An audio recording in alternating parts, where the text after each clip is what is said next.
What a summer. What a series we have on our hands. Australia pummeled India by 10 wickets in Adelaide to level the series 1-1. 140 cricket runs for Travis Head. Time in the middle for Marnus and McSweeney. Poles for Cummins and Kratz. How are you, Kratz? The swinging pink cake going around corners underneath the Southern Cross and the red sky at night. The series reintroduced a supervillain in Mohammad Siraj to the pot, and now we stir for a heady cocktail of fierce rivalry and coterie as we travel north to the Gabba, the scene of perhaps India's greatest ever Test triumph, and Washington Sundar's dog. Nathan McSweeney joins us from Adelaide to debrief his first ever Test victory, how Heady hooked up everyone after the post-match for the post-match plans, who sung the song, and how Nathan Lyon pulled up after a heavy workload. All of that, and we tried to decide what to call him. What a treat to have Australia's sweet new treat on the show. Elsewhere, Australia's women hold up their end of the bargain being completely indomitable and never losing again, lest we fall on our knees in a Woolworths car park against India. With two powerful performances in Brisbane, records falling in front of our eyes like Code in the Matrix. New runs, old runs, record runs. It's everything it should be and nothing will ever change. Cameron Ponsonby is on the show. He joins us from New Zealand to tell us how good England are. Now they've beaten the weirdest team in world cricket for the first time in New Zealand in 17 years. What does it all mean? Is the future Harry Brook or is it Joe Root? How many more tons will he get? Has Stokes figured out how overrates work and posting on Instagram stories? Is this a warm-up for the Ashes? Will England ever lose again? There's also Sheffield Shield, runs for New South Wales and therefore Australia, polls for Fergus O'Neill again for Victoria, and some gluttons developing in South Australia via New South Wales. We'll also touch on the ongoing South Africa-Sri Lanka Test series, the second test there, to see who is the second best team in the world, all before AskTGC, where we figure out who the worst bloke is in your team. What a week of cricket it's been. You're listening and watching the greatest cricket show in the world, the biggest cricket show in the world. It's the hottest summer we've ever had in ages, Pezza. Sorry for all the value, but TGC is coming in hot, and this is a hot, hot summer. Pezza, welcome. And I always backed this Australian men's team. I just want to say off the top. Yeah. Like many of us, I just thought a lot of the reaction to that first Test loss was just a disgrace. Frankly, it was appalling. A little over the top, yeah. And those people who did question the Australian team on the basis of evidence over the last few years, really need to take a good hard look at themselves. Yeah. It was very clear, that what with their good pink ball record and shit. And good home record. And Heady, that this was about to happen. Runs on the board. Everyone's bowling well, batting well, catching well. Yeah. So 1-1. Thank fuck for that. Pretty much, yeah. No, it was hot. Yeah, and the game's over in like 7 sessions, but it felt crammed in. Yeah. I'm not a look. I have to say off the top, like people who complain about overrates have a rational and logical argument, right? Yeah. And it fits within capitalistic principles of supply and demand and get what you give and advertising and receiving and value stuff like for the that. ticket. But I'm also not an overrates nonce. I don't need it to go for 5 days to get full value for my entertainment. It was just a good game. It's just a good game. Good shit happened. Yeah, and record crowd as well for Australia-India Test match. Interesting to see if that transpires to numbers next year, given the Ashes should be hot as ever. There's like 130,000 people turned up to Adelaide to what is just a great Test match. I also really enjoy that Test matches are starting on Friday. I think it just gives more opportunity to people to take a day off work as opposed to starting games on Wednesday or whatever. I understand the reasons for that in the past, but Test matches starting on a Friday, Saturday, Sunday, guaranteed more or less for cricket to be played. I think it's good. The weather's been good in the first 2 cities so far. Can't wait for Brisbane. That looms. Yeah, of course. If there's no other way that it could be arriving. It can't just be happening. Yeah. It looms. It looms, and then things are happening amid the looming. That's right.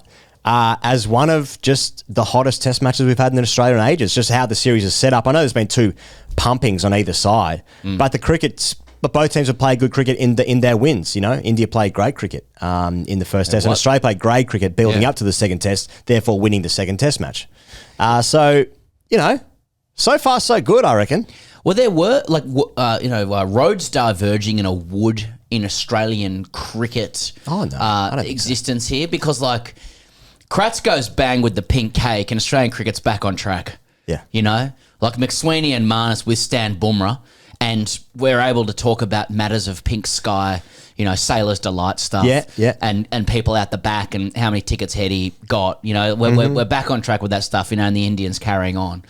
all of the matters that were raised in the existential crisis within Australian cricket have gone away. Haven't heard anything about the selectors in the last couple of days. You know, like they took a massive punt, basically picking Marnus as the fourth seamer. Yep. In this game. I know Mitch Marsh was. But hanging on to Marnus, you know, not rushing Hazelwood back, I guess. Boland comes in. They don't pull the pin on Mitch Marsh, who doesn't really have to bowl very much at all. I know he doesn't get any runs. You know, now they go to, I don't know if Bailey shook Indian players' hands this time. Perhaps it doesn't matter because we won. What was he wearing? Exactly. And where was he sitting? None of those things have come to the fore because we've won, even though they're all factors. But some pretty bold selections, even just keeping guys, given that, you know, the fact that Australian cricket was looking very, very brittle for a while there. But they trusted, they had faith, they took the, you know, they backed the boys, and the boys came through. Pretty much the biggest difference in the two games, just thinking about it just there, is that, I mean, Australia once again rolled India in the first innings in both these test matches. The difference being that Bumrah did not roll through Australia in the second innings of the game, Australia's first innings, and that really is the difference of the game pretty much between... Mate, big time. Between 1 and 2. And I think, like, you know, Heady gets the flowers and so does Kratz because they're just world-class players and they did the world-class thing. But... you know, like this was a riposte from Australia, you know, first ball pole and rarely looked back after that. But which is the way Test cricket goes. You just got to win that first exchange and then you're good to go after that. But like, whether it be a first ball or a handshake, you must win it. I think that ability for McSweeney and Marnus to withstand Bumrah on that first night basically set it up. Australia has absolutely world-class players in all disciplines, past, present, maybe future, cupboard bare, cobweb stuff. But I think it's increasingly evident, not just in this series, but also in New Zealand, Pakistan, West Indies, how vital a solid top order is to, like, you know, the optimisation of the superstars. I don't know. I mean, that's not a revelation. You know, top order doing well helps everybody else do well, right? That's always been the case. But that really is the game plan for Australia with the way the rest of their guys play. You know, the explosiveness of Stark in bursts and Travis Head in bursts. It needs a foundation, right? And so not only does a functioning top order permit, you know, Head, Marsh, Carey to capitalise on tired legs and soft balls, it also gives the thoroughbreds a breather. To come back and to do it again. Kratz kicks things off. Evidence shows, you know, Kratz did what Kratz does with the pink cake, and we love him for it. But even as he did that, right, you know, we've said before, you could still hear the Jaws music, even as Kratz was going through him, for spit. Yep. And that's because the question was, can somebody aim up to Bumrah? Under lights, 9 p.m, pink cake.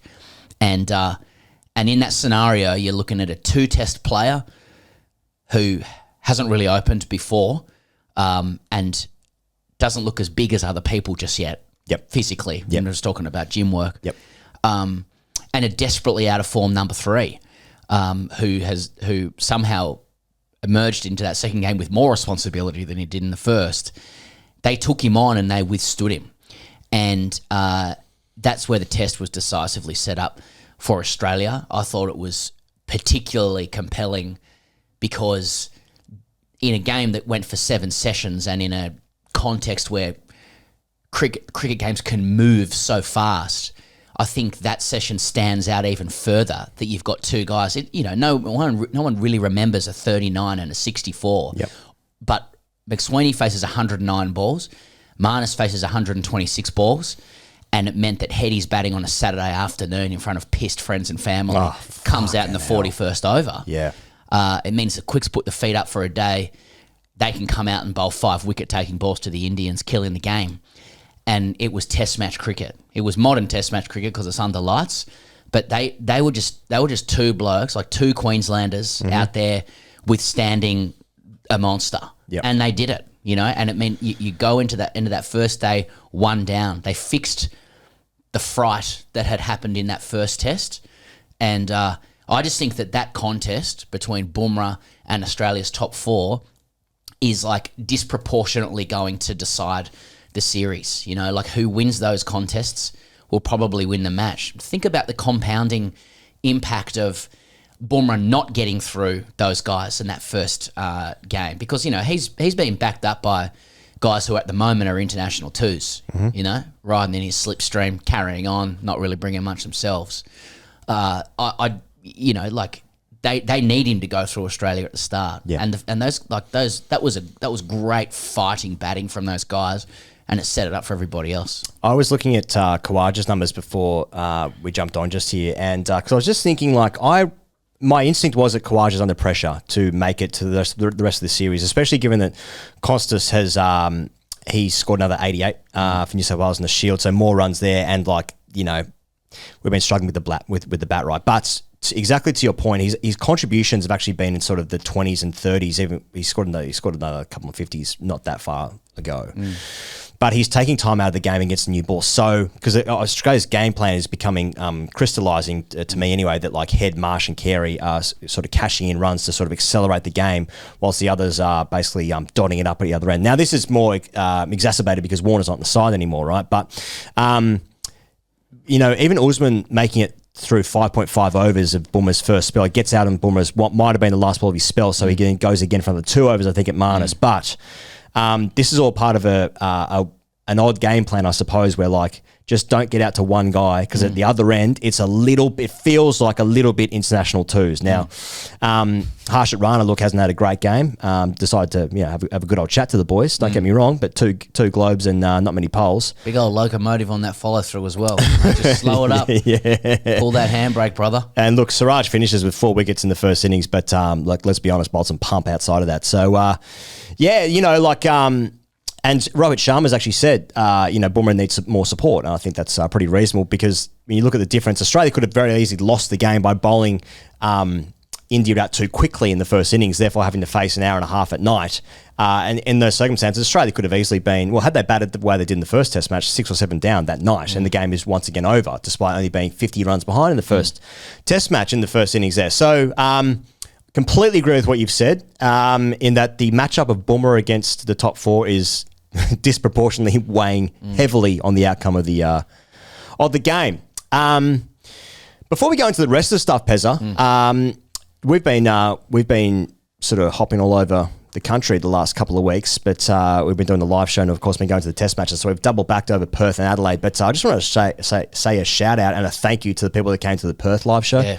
One of our favourite ever shows we've done, I reckon. Astor Theatre was a terrific room. The crowd was red hot. They gave us everything. Stoinis and Agar were sensational coming on stage. There was 800 people there in Adelaide. We were so happy with that, and the energy you guys gave on your Thursday night, was that a Wednesday night? Wednesday night, I think it was just outstanding.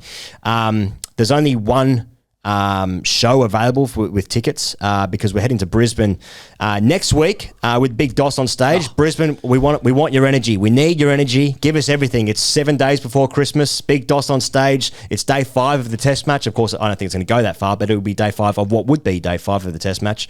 Want your energy. That's obviously sold out. Looking forward to seeing you guys there. And then we go to Sydney. That's also sold out. First Melbourne show also sold out. And so the one show available is in Melbourne on January 9. You can get tickets at Ticketek or, all through our socials, and you can just use the internet. We had announced that we had Peter Siddle as the guest for that show. Since he said, yeah, I'd love to do the show, he has decided he doesn't want to do the show because he signed with the Melbourne Stars. It's a strange way to get out of wanting to do the show. You can just say, I don't want to do it. But instead he's going to play the Big Bash. Yeah.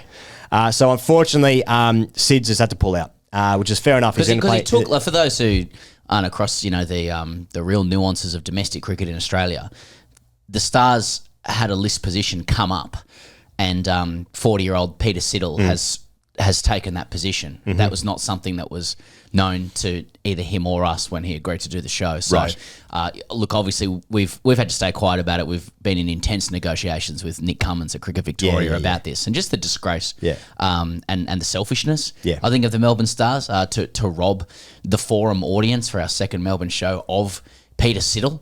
But I guess this is also just a come and get me plea, for another guest. We are out there. We are canvassing for another guest. Put in your best efforts. If you want to put yourself forward as a guest for the show, let us know why. If you scored some runs on the weekend in like threes or whatever, we'll have a look.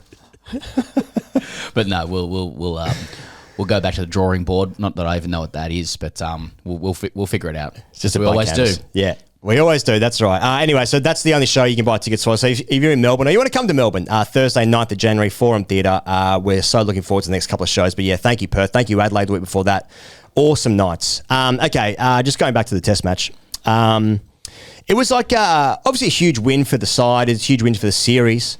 And it was a team win. You know, we'd actually said before, it feels a little while since there's been a team win. And I just noticed, like many people, that Pat Cummins' celebrations were a little bit, he gave a little bit more. You know, Scott, the guy's the lowest key alpha of all time. Yeah. He's got a lot in there. Scott, if you can't see that, then you're painted on too. Have a word with yourself. Your eyes are painted on. There's incredible level of alpha in Pat Cummins. And I don't mean that in a deification sense. Yeah. I mean, like, if you meet it in person, there's fucking heaps of it there. As lovely as he is, and he is educated, self-aware, all those things that, you know, us woke leftards, you know, like about him. But there's some fucking serious alpha in there too. Oh, yeah. Even Scott Boland, when he picked up Coley, he just leaned in a little bit longer there with the celebration. You know, I looked at Travis Head when he was walking off the field after scoring the runs, and he sort of gesticulated to the dressing room when he crossed the boundary rope. He sort of did a double fist, like, come on, boys, you know, like it's that, you know, they'll say that, like, nah, we just stayed calm and stuff, but like, I'm pleased that the win hurt them, and it clearly hurt them, and all the talk around it, because there's been so much. First of all, there's been interest in the cricket because we got pumped, so that's actually a good thing. It's actually brought Australia into the series, I feel like, and of course the Siraj stuff as well has definitely done that too. But I don't think that's almost like the perfect bounce back performance. You know, like India underperformed. That's what they would say, but Australia, with Kratz with 6 wickets in the first innings, Cummins has taken 5. You know, runs for Travis Head, runs for Marnus, McSweeney's into the series with a contribution as well. It's a team performance. I wouldn't say they're perfect, but very good still. I think it's, you know, would be fair to say that, you know, everyone did their jobs. You know, there's no doubt. Like the boys preach being calm, but you can see the glint in the eye when they're like, you know, they talk about receipts or, you know, like some of the humorous comments made from people. I mean, the fact is they got fucking pumped in the first game. Yeah. In Australia, you get criticised when you get pumped by a lot. They're just mathematical stats. That's the case. Guys are getting old. People are going to ask questions. Now, there are some people who seem to be really intent on simply asking questions and not praising the team when they're doing it well. Like the key is just to call it as you see it and do both. There definitely are people who are, I wouldn't say they're bad faith actors, they just don't like the team. Yeah. Right? So those guys are coats. But like, the team can get sensitive too when they lose. He's just like, mate, you get pumped by 295 cream buns. In prime time. Exactly. In 4K. People are going to say stuff. Yeah. And if that fires up the boys, and then they come out and do this, then everyone's doing their job. We're all chipping in. The nation came together. Putting the shift in. That's what I'm saying. This is about unification, you know? A couple of us got to jump on podcasts. You know, it hurts me to say it. Yeah. This hurts me more than it hurts you boys, but you're fucking shit in Perth. But yeah. That's a bit harsh, Pezza. Yeah. The boys are trying their best. The boys are trying their best. You got to support us. Yeah. We're not running propaganda channels, you know what I mean? We'll leave that to other countries. Look, I enjoy, as you say, like there's do you want to talk about the Siraj stuff or whatever? Or sure. Should we actually go into the cricket first? Because I'm thinking no one cares about that. Yeah, exactly. Yeah. I mean, and on this channel, like here's the truth. Here's the truth about cricket for most people, and we're seeing it reflected in the nation, right? You can have your hard-edged cricket conversations. How did Travis Head do it? You know, Marnus's runs. What technical changes did he make between Perth and Adelaide? Right. What did Neil DeCosta say to him, you know, through the press? Yeah. How does Kratz do it with the pink cake and the seam that you can't see? You know, Cummins gets 5 poles and he bumps blokes out. Isn't that interesting? You know, are there questions over Rohit's captaincy? Who gives a shit? For most people in Australia, we like character arcs and byplay. We like who is a good bloke. Is there much chat out there? Right. The nation across, like, you know, partisan divides has come together on Siraj because that is the language many of us speak in cricket. Rightly or wrongly, probably wrongly. But sport is Netflix. It's a drama series. Yeah. And we've got it. We're all together now. Perfect. And let's discuss who's a good bloke and who isn't and why. Yeah. You know? This is what, you know, the reference to Hello Sport Boys, you know, like, this is Women's Weekly stuff now. Like we've managed to NRL 360 cricket this week. Bulldog Richie's out there. Yeah. You know, winding people up. Yeah. Big numbers in that tweet. Enormous numbers. Yeah. And I can see the problem that Cricket Australia has now because there's a lot of effort going in. Yeah. There's a lot of effort going in to not sweep this under the rug, but to smooth it over. Just smooth it over. You know, there's hugs going on. Yeah. There's a lot of journos who are wearied Yeah. by the absolute detritus garbage that accompanies these kinds of things. This is just a send-off. Like I know Siraj carries on as well. He's just sent a bloke off. Yeah. It looks bad. Yeah. We want to say that shit. Head calls him, you know, what he calls him. Yeah. And that gets us going. It Yeah, gets the yeah, bloke yeah. going. But there are weary journalists going like, let's not do this. Yeah. And Cricket Australia's got a problem because, like, you know, they would have consultants coming in, Yeah. right, looking at their revenue models for this like $100 million organisation that they have, and going, what are the key risks to this revenue model? Yeah. And We've one of sold them, the test for the next 7 years at these venues at the dates, okay? So test cricket's going to happen, Yeah. okay? So how do we get the money in to bring That's that? right. Yeah. And Who comes out? And if you accept that your revenue model is largely based on one nation Right. visiting you, as in the country, not the political party, Right. On one country coming out here and being happy with you, Yeah. then the key risk to that revenue model is them not wanting to come anymore Yeah. and not being happy with you. Yeah. Right? So when Travis Head gives Mohammad Siraj a hug, Yeah. he saves hundreds of millions Hundreds of of dollars. millions. Children And can jobs. play cricket. Yeah. There's jobs for people, employment, Yeah. you know, community, happiness. Stability in the That's economy. right. And yet, he's sitting there at the board level at Cricket Australia. That hug saves hundreds of millions of dollars. Yeah. Right? The right words are said. On the other hand, Yeah. Bulldog Richie's in the conversation now. So you're bringing in the footy types. Yeah. Right? And the Facebook groups. Yes. The racist Facebook groups as well. And I'm Don't not like saying that. You don't want to court No, those people. you don't want that. But it's a big part of our country. And so, you know, Yeah. the footy types are starting to coalesce around the cricket because they see that there's a coat. Yeah.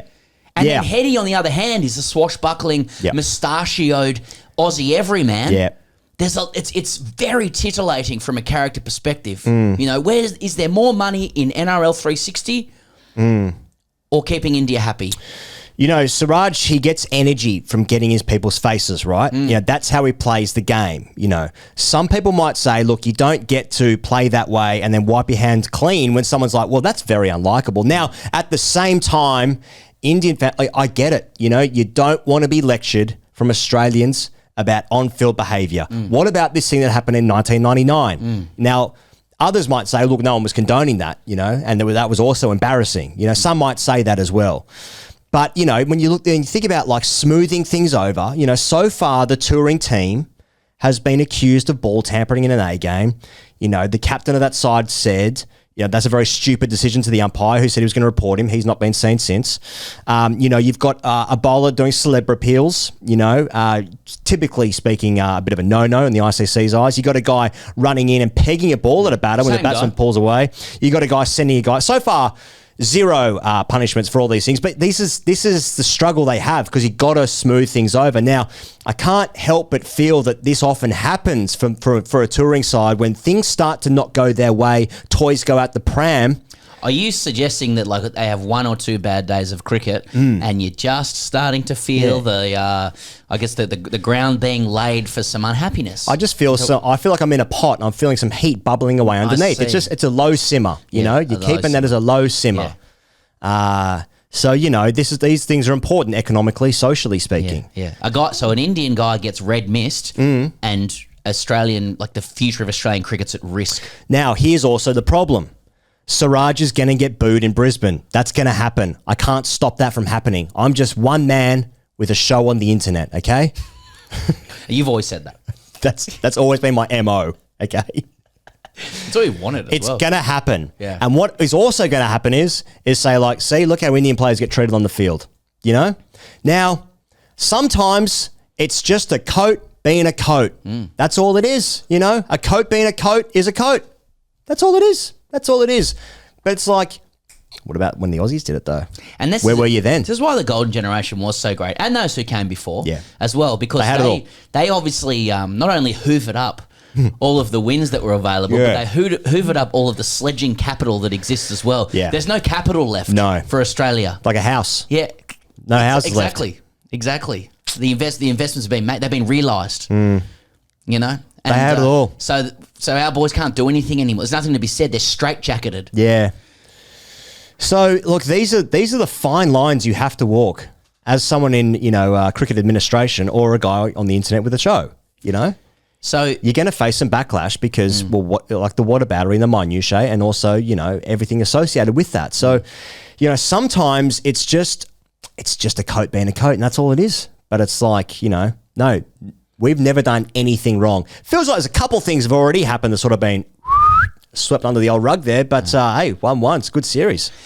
Would you look? I know this is far fetched, but is there a world where, let's say, Mohammad Siraj doesn't act like a coat on the field? Like, is there any way where, perhaps with people booing or others, like one man with an internet show says, "Mate, a coat is a coat."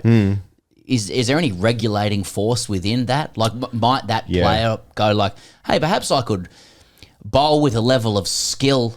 Much like my friend Jasprit, and just not like yell or roar or eyes like dinner plate stuff or send people off when they made 140. Yeah, like is that a consideration? Like maybe just or does he just need to get himself into the contest, and that's sacrosanct? Some people do need that. They need it. I mean, also when I look at how sort of both parties reacted to that, just a one-sided perspective. But I'm seeing Travis Head sort of explaining his story and then adds, quote, "It probably went a little bit too far. That's why I'm disappointed in the reaction I gave back." And then Siraj says he lied. So, there's different ways to sort of, confront your own behaviour, Because many people have reached out to us, Pezza, from Indian cricket fans, and they've said, go harder at him. He's embarrassing us. Now, it's a big country. That's right. It's a big country. One voice doesn't represent all. No, it doesn't. It doesn't. But I look at sort of how both parties have sort of dealt with this. Travis had having scoring some runs and said, look, he's reflected on it. He said, look, I regret that. And Siraj has just said, well, he's lied. So, different approaches. There's just different approaches. I don't know why he's going to get booed. I don't know. Probably because Aussie's a racist. Or maybe he's a coat. The problem is going to be when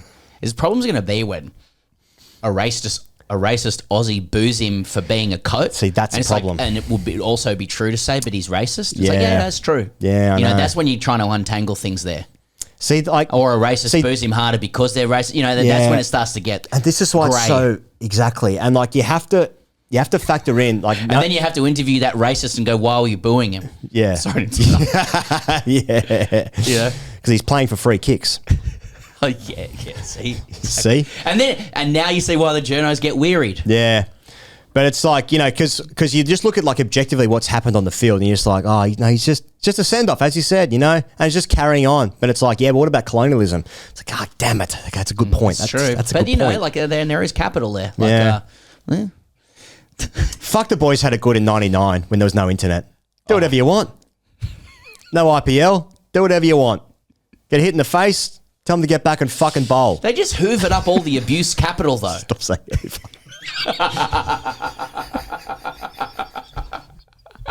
It was a grand final on the weekend. Don't worry about that. Grand final for a lot of people. It was a grand final on the weekend. Yeah.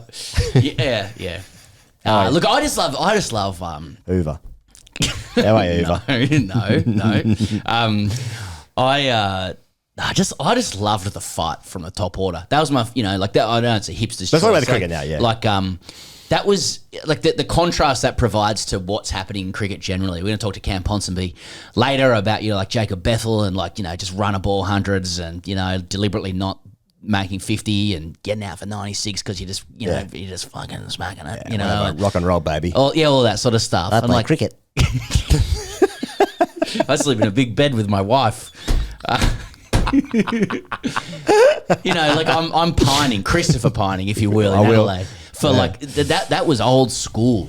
What Marnus and Sydney McSweeney had to do there. Yes. We do ask him about it later. Yes, we do. On the show. But it just looked so fucking hard, and it was like a proper gutsing out of taking time out of a test match. They only left it went for 7 days. If they don't do it. As Australian, the entirety of the Australian cricket pyramid is off a cliff. Yeah, mate, exactly. I thought it was everything's really sweet now. seminal. I also think, I don't know if we're, everything's absolutely fine, and I expect them to win this series 4-1. Yeah. I do think, if you can put an analytical hat on, that the Adelaide Test is quite discreet and bespoke in terms of its conditions and Australia's experience with it. I even think the way, looking back, the way India went after, I guess, bridging the gap of the lead in the second innings was indicative of how hard they knew that it was as well. I mean, they just started going at fives, you know what I mean?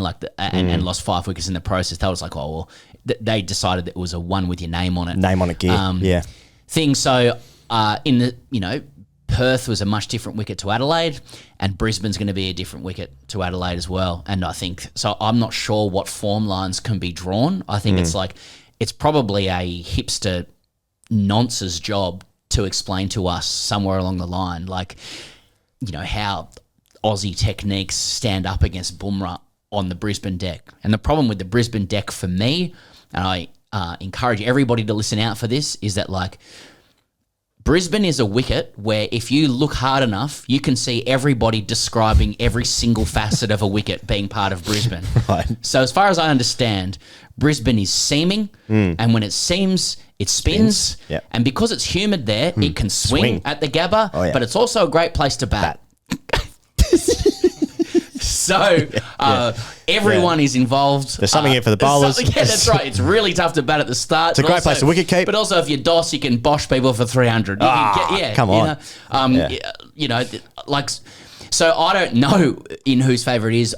I still feel like that even though Australia went through India, their top order still looks like it could get on top of our bowlers on the right day, and that we're going to have to work really hard together, as a unit in partnerships, etc.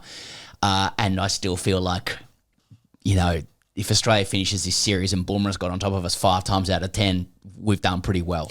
Yeah, I was just looking at it. So he finishes with 4 for 61 in the first innings there. Now, 4 for 61 is just incredible. And also he had 3 for 18 after 15 overs, I think it was.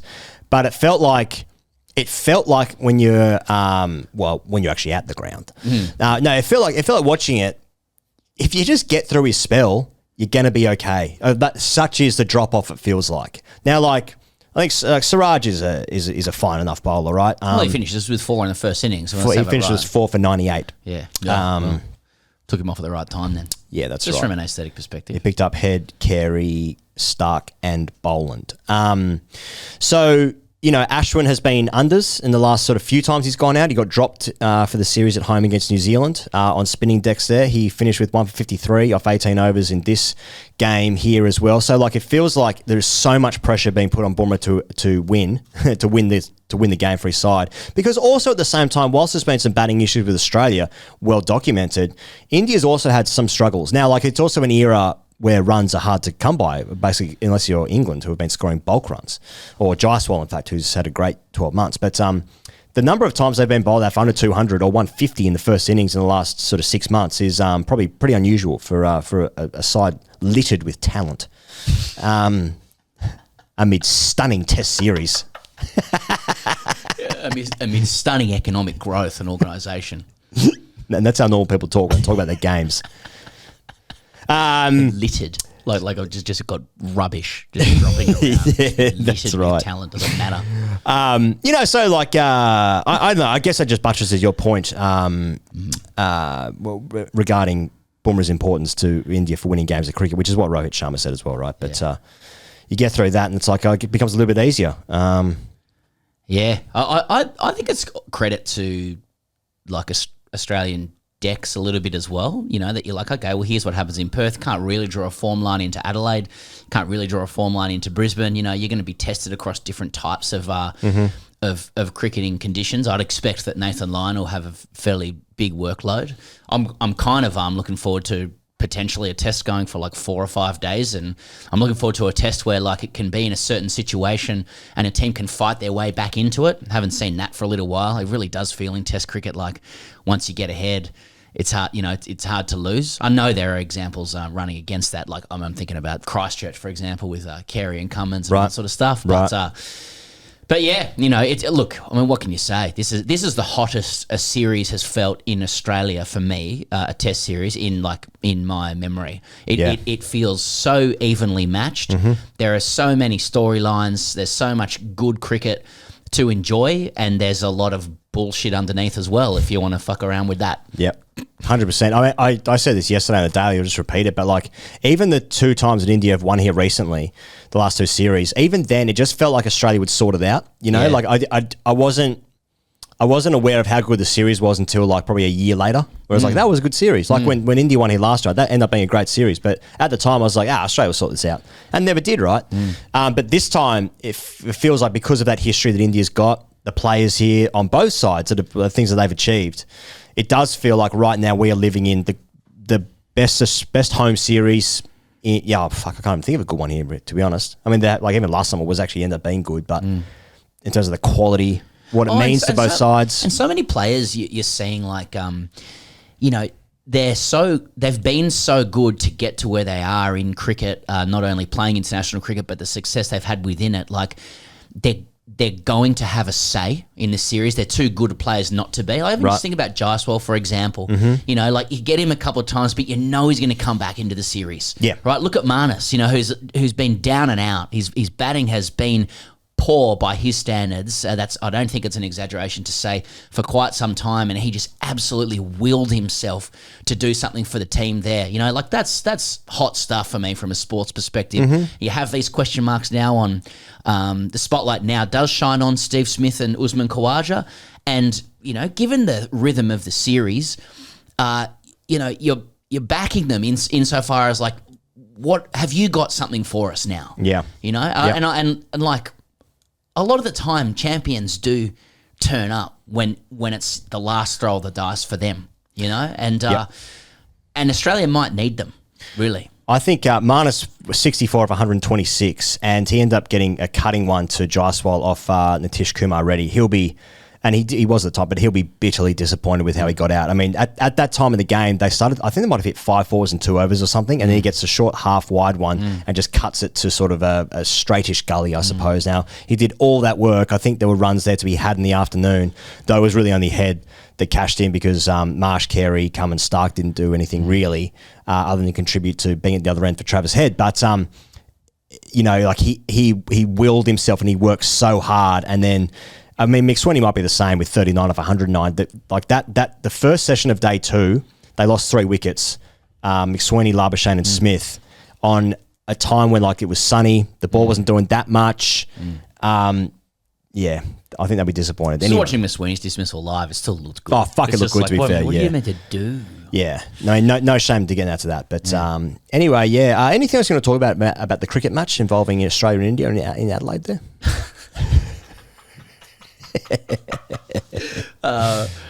I just, you know, Krat's good. Kama gets 5. Yeah. You know, like, you know, interesting with India insofar as Rohit Sharma has said that Mohammad Shami is welcome back into the side when he's ready. Right. But I've noticed that I note that since he took his comeback 7-for in the MSA there, he has played 7 further matches, taken 7 wickets and bowled 28 overs. So, you know, he's averaging like 4 overs a game since then. Apparently there's swelling on his knee. They're monitoring him heavily around, you know, his recovery from those games. I would imagine that, you know, if things were going swimmingly for him, he'd probably already be out here. But the reason I raise it is because, you know, we've been talking about support for Jasprit Bumrah, and he has been his main foil. So if he's not out here yet, you know, there must still be some question marks over him. That said, Rohit also said that he expects him to come out. So to Australia. So yeah. Right, okay. We're going to talk to Nathan McSweeney in a moment's time. But before then, I want to thank our sponsor for this episode, Hubbl. Live sport integrated in one view across 8 apps. Hubbl Hub brings live and upcoming sport together in one view, so you don't need to go in and out of apps to discover where to watch your favourite games. Live and upcoming sport is also easily visible on the Hubbl Hub interface, helping you discover what to watch next. You get sport and entertainment for less. Here's the deal. When you buy a Hubbl Hub, get Netflix and KO Sports for the price of just KO Sports for 12 months. That's a saving of $7.99 per month for 12 months. You don't need an aerial. No aerial needed. You don't need an aerial. No aerial needed. You can watch free-to-air TV without an aerial. No aerial needed. You don't need an aerial.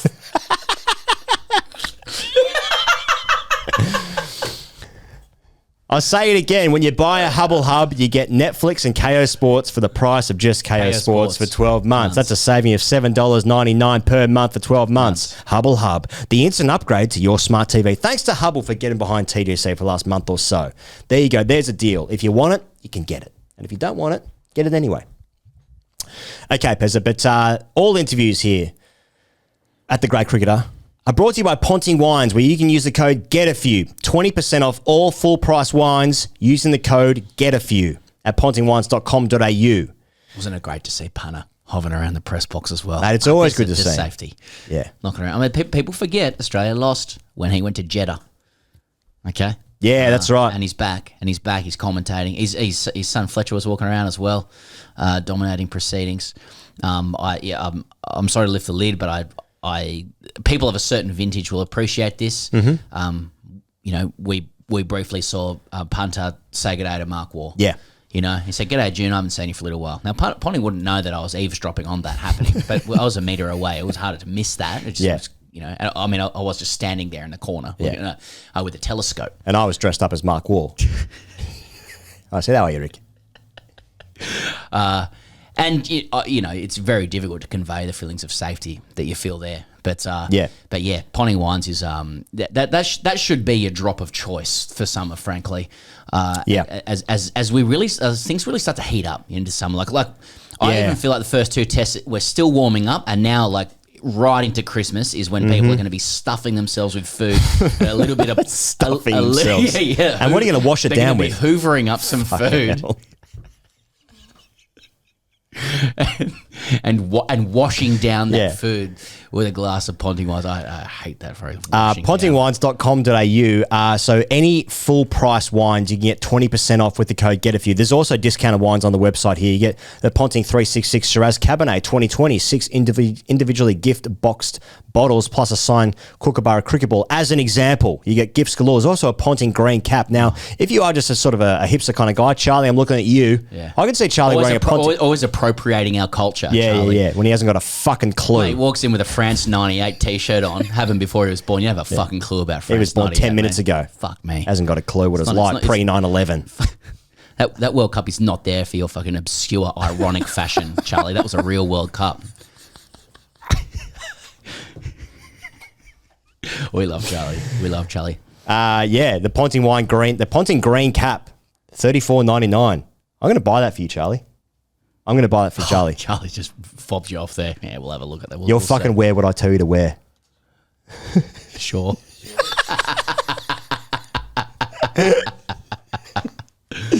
Is Ricky happy with this read? Is David going to show us to Ricky about, boys are on here. Boys are on good reads. Well, why don't we talk a bit about the phrase to wash something down? Because I always found that disgusting. Different to Washington Sundar.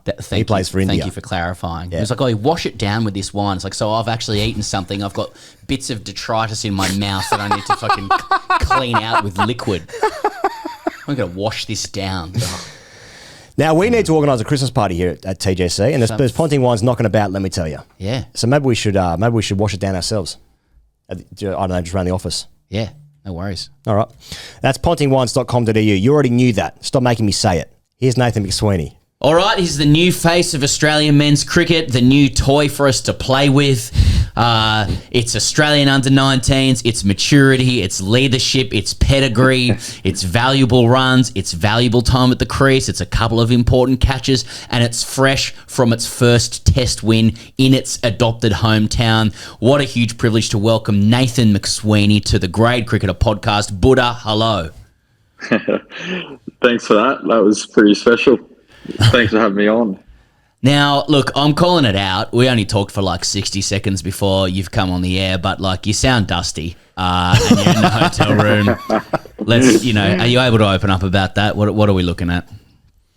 Heady was the ringleader. He sorted everything out, the Prince of Adelaide. So, it was all that you could imagine. I think, Nathan Lyon leading the team song was pretty cool, and then to carry on a little bit after, not too much though. We got it was nice to level the series, but a massive job to do. Did you know the words to the song? I mean, it must have been. I mean, I sung the song as well, which was a real issue for the neighbours. But I mean, also, is there? So, two questions: do you know the words to the song? How loud was it? And is there a hazing process for the new members of the team when they've won their first Test match? Yeah, I didn't know the song exactly, so Nathan Lyon gave me a little debrief beforehand. Gave me some notes to put in my pocket, and apparently there was a bit of a new tradition that I didn't know was new, and I did it, and then Nathan Lyon said, "Yeah, mate, you're the second person to do that," so that was good. You should probably clear up. Is that when people hear that through the grade cricket context, they're thinking there's nudity or something, right? So no, not at all. Apparently, you have to sing a song for your first win. So I started singing Country Road, and then Gaz was like, "Thanks, mate. You're the second bloke to do that." I was like, "Yeah, thanks." But yeah, it was awesome. Like family in the sheds. All the boys were really accommodating.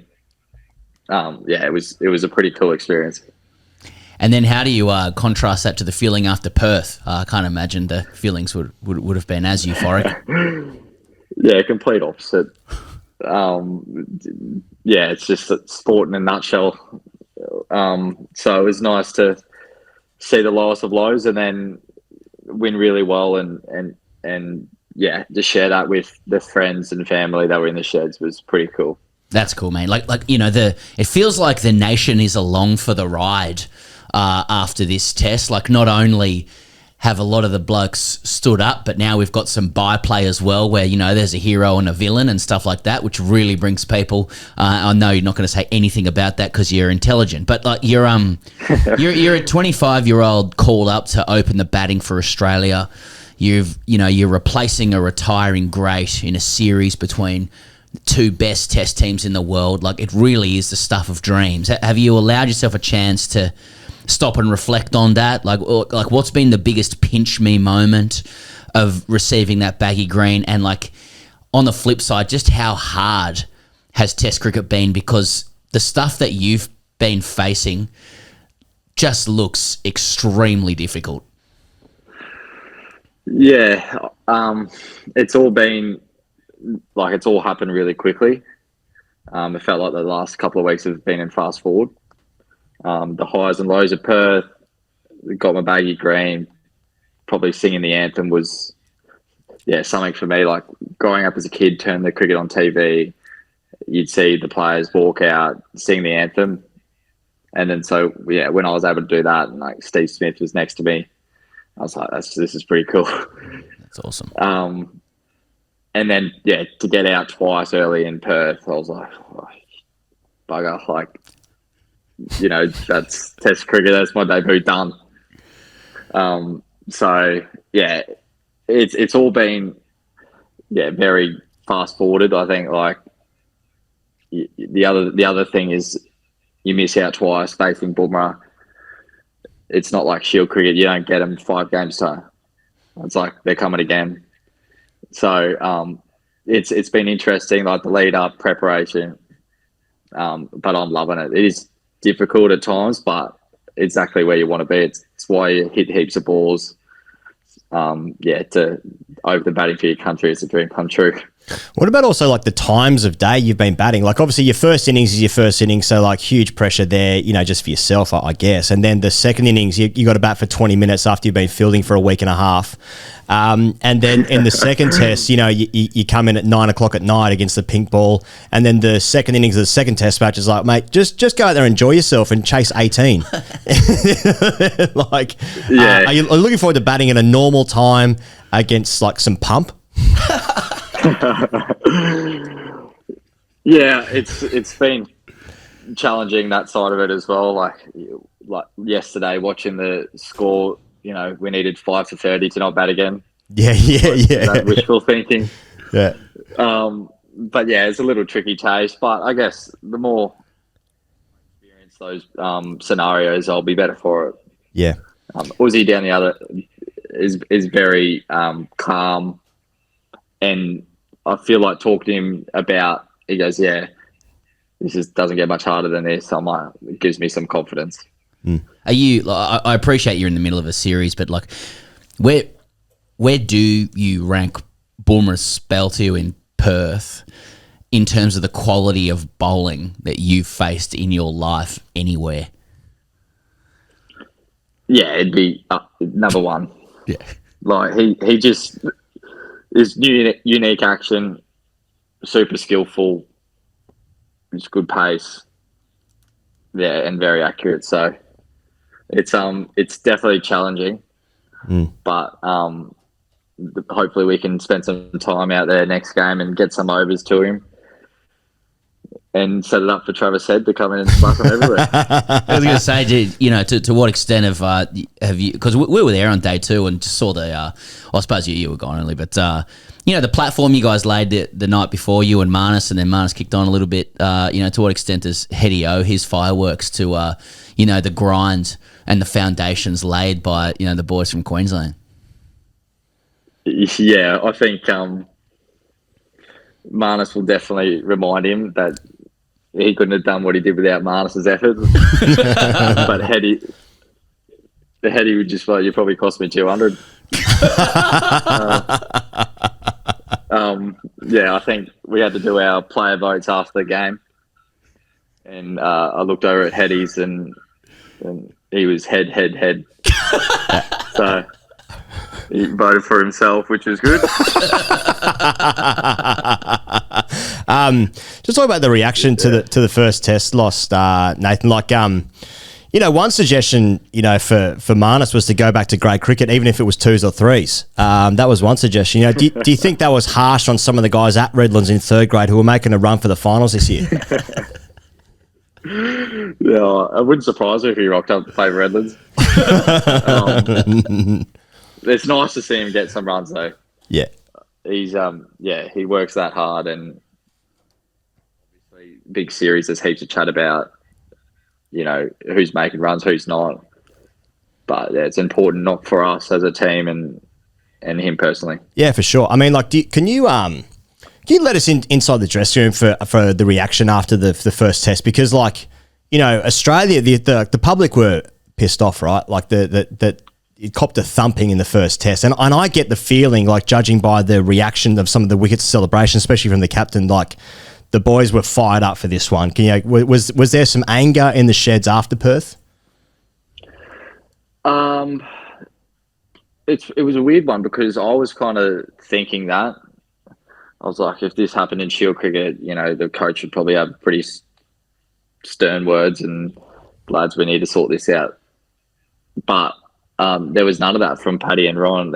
They're just so calm and gave me confidence, gave everyone else confidence about talking about, we're the best team in the world, have been for some time. The guys in our room here are some of Australia's best players.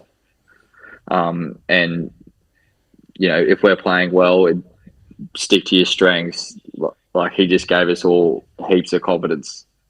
And then, to come out and play the way he did was, there's definitely it's basically how calm he was.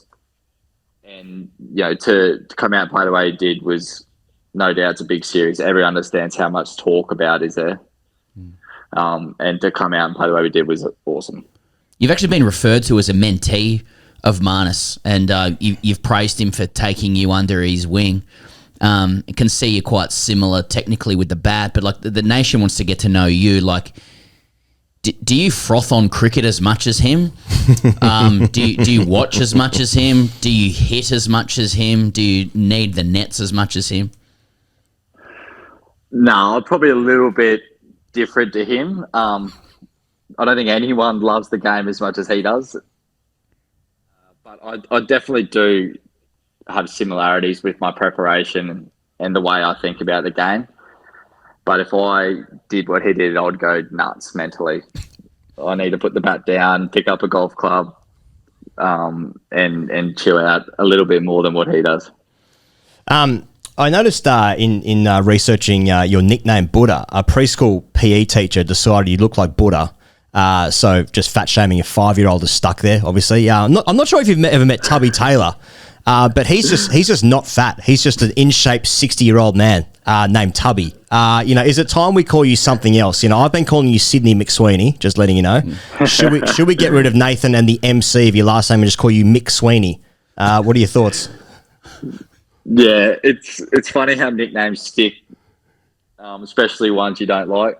It's our humour as Australians. So, it's pretty ruthless when I was younger, but now I'm in better shape and I don't mind people call me whatever. Well, that's interesting because this is more of a confirmed deny situation. As Higgins said, some call you Sydney, some call you Mick, some call you Buddha. But I understand some teammates call you Pup because you've been brushing your mates since you found a partner. Are you able to comment on that? I know exactly who this is. And, yeah, he speaks more nonsense than sense. He's got no idea. But it's quite funny. I think the boys like to jab me because I'm a bit of an easy target. I don't really dish it out that much. So thanks, Spence. Yeah, good try. That was actually Mo Siraj sent that one in.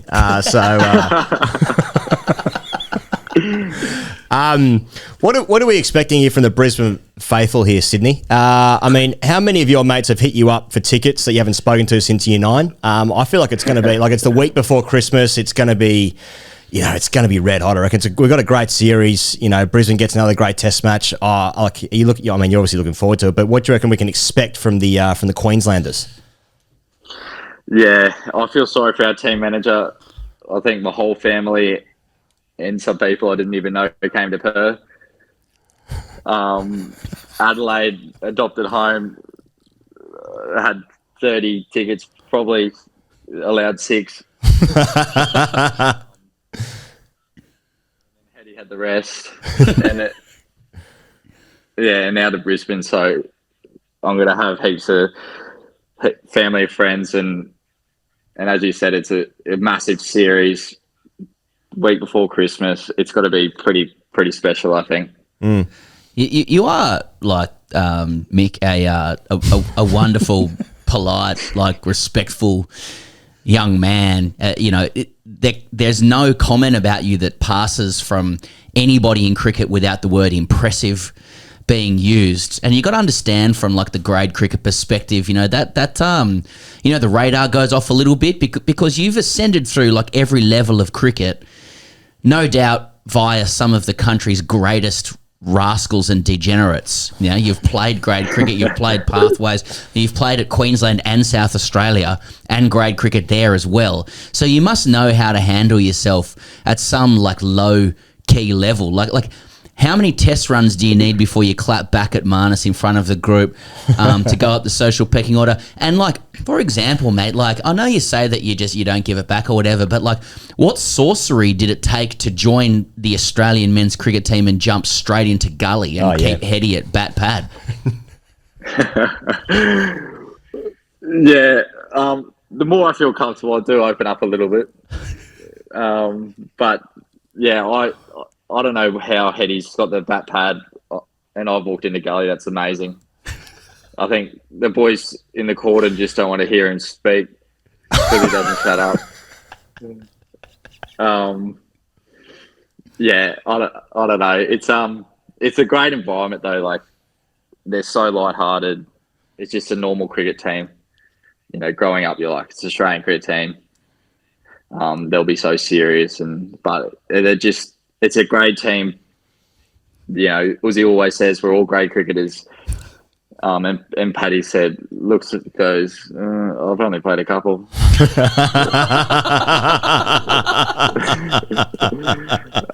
But yeah, it's a great environment.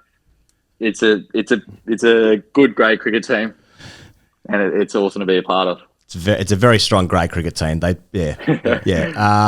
Just looking forward to... Watch that quote get taken out of context as well when someone fails. You know what I mean? Well, Usman did say it's a great environment, you know. That's right. Just looking forward to the next test. I know you can't tell me the 11, but can you report any soreness for Nathan Lyon after obviously a heavy workload in that test? Did he jump in the ice bath after he sung the song? Was he having a cup of tea?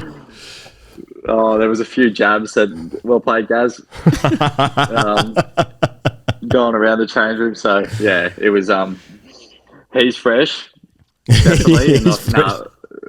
We're all fresh. It was a pretty... it wasn't many overs bowled this game. It happened quite quickly, so we'll be all raring to go in Brisbane. Well, you don't seem that fresh, and I also heard Kratz was walking around the casino last night in his full kit. So, hopefully you play another game of golf in 40-degree weather the day before the test, just like a great grade team would. Sydney, Mick, Buddha, Pup, McSweeney, thanks so much for joining us, mate. It's been very generous of you.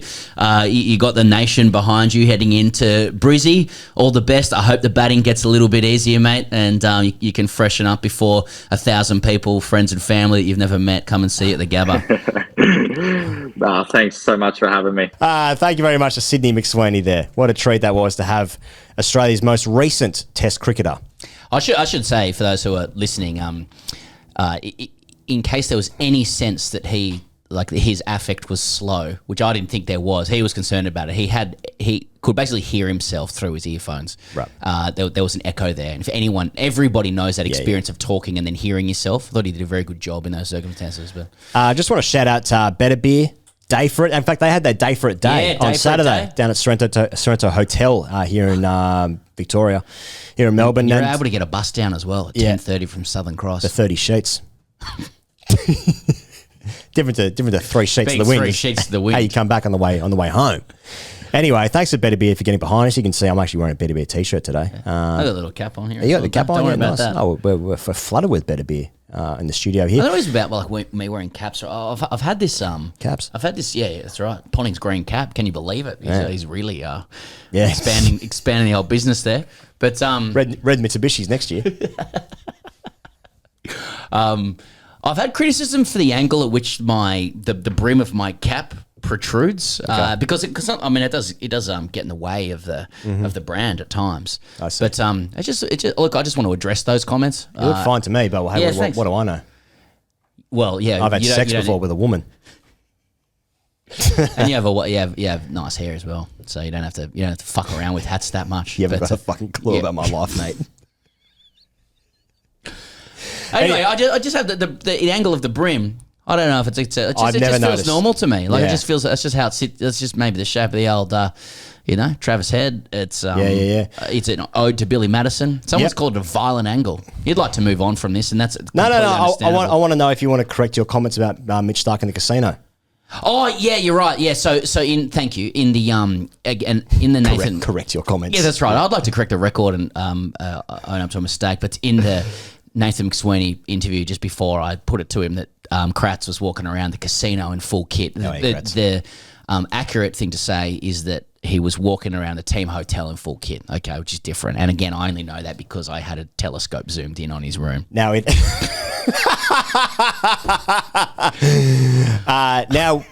the idea of a full fucking periscope. Yeah.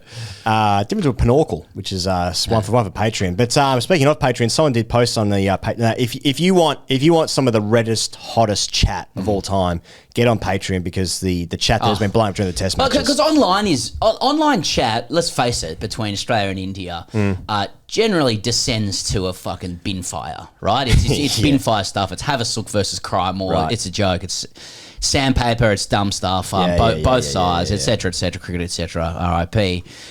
Whereas our Patreon chat, I would say, is a warm fireplace. Yeah. You've got a dressing gown on. You have a high class sort of tumbler of cognac, and then somebody walks in with a tiger on a leash and reams of cocaine and midgets. And that's kind of the vibe of Patreon. It's a lovely, warm, inviting place of self-awareness and also a modicum of chaos as well. So if you want to get behind TGC, if you want to support TGC, keep the lights on here. Patreon.com/greatcricketer. It's flying off especially during the game. Like it's hard to keep up. If you want to if you want a stream of conversation, like in the way that good social media used to be. I actually can't believe we're using chat to market this, but anyway, it's true. Yeah. The chat just pops off. It doesn't stop. Someone is typing every second. Anyway, someone posted a photo of Michael Vaughan. It looks like they look like Michael Vaughan in a full Adelaide Crows long sleeve in the casino last night. Tex Walker? Was it Tex Walker? Chuck? Texan? Yeah. So that's a kind of, and also you get Ask TGC Fridays coming out every single week. Never missed a week. So you're saying that you get the sort of photos that don't make the papers, like you get actual paparazzi level pictures of people. Yeah, shouldn't be taking photos in casino though. Yeah, that's actually illegal. Yeah, that's right. It's from a croupier perspective. Anyway, if you want to get behind us there and join the pay pigs, then that's how you do it. New Zealand and England. What a test match that is. England have won the series 2-0. There's one more test to go. England made 280 in the first innings and rolled New Zealand for 125. Then England made 427 for 6. Another 100 for Joe Root. Harry Brook made 123 in the first innings, by the way. New Zealand's made 259. They were set 580 something to win. It didn't matter. So England won that game by 323 runs. Incredible stuff. First series victory in New Zealand for 17 years. They absolutely pumped the Kiwis, who are just the weirdest team to try and figure out if they're good. Anyway, we spoke to Cam Ponsonby, who is in New Zealand. He's in Wellington, figuring out what to do because that was another 2.5 day test match. Unless there's anything you want to say, here's Cam right now. Pleasure to be joined by Cam Ponsonby, journalist about town, and by town I mean the globe, covering England versus New Zealand. He's there in Wellington. England's won in 2.5 days as per. We're going to run the rule over there. Emphatic win over New Zealand. Cam, welcome back.